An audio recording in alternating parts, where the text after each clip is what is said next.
Hello everybody, my name is Bill Thornburg. Alongside Dr. Tom Treader at the University of Louisville, we've put together a number of articles in NSTA journals over the last year and a half covering the learning progression of space science using the next generation science standards. If you're interested in going back to see what first graders and fifth graders are learning, those covers of Science and Children look like this. And hopefully in the upcoming months, there will be an article, the study of space science at the middle school level, and then what you're currently looking at is the March issue of the Science Teacher. Our article is entitled Modeling the Eclipse, and Dr. Treader and I both work at the University of Louisville's Rao Planetarium. He is the director and I am one of the educators that does school field trips. The learning progression of space science from first grade through high school is a beautiful thing when you look at it all in sequence. Students are learning in greater complexity. Their knowledge base is started very early, and we continue to add over time, and that's what these articles really aim to do, to be used in sequence.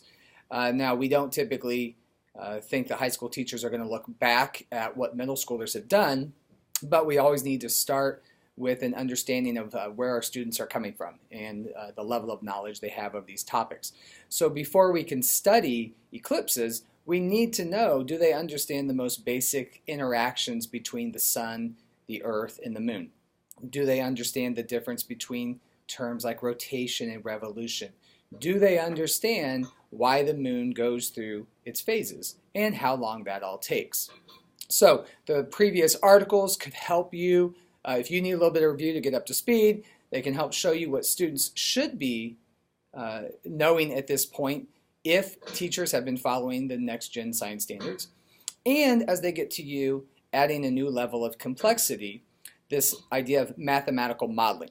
Now, we all know the importance of modeling in teaching science.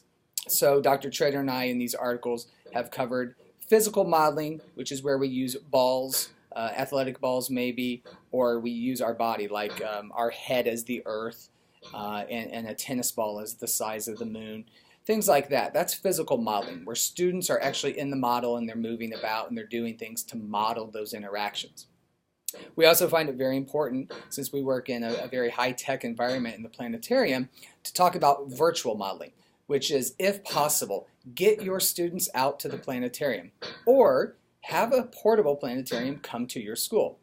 It's a great way to teach these concepts, to do things with students that you couldn't otherwise do on your own in the classroom. The planetarium and free software like Stellarium or Celestia can be excellent ways to supplement your instruction and get students excited about learning space science.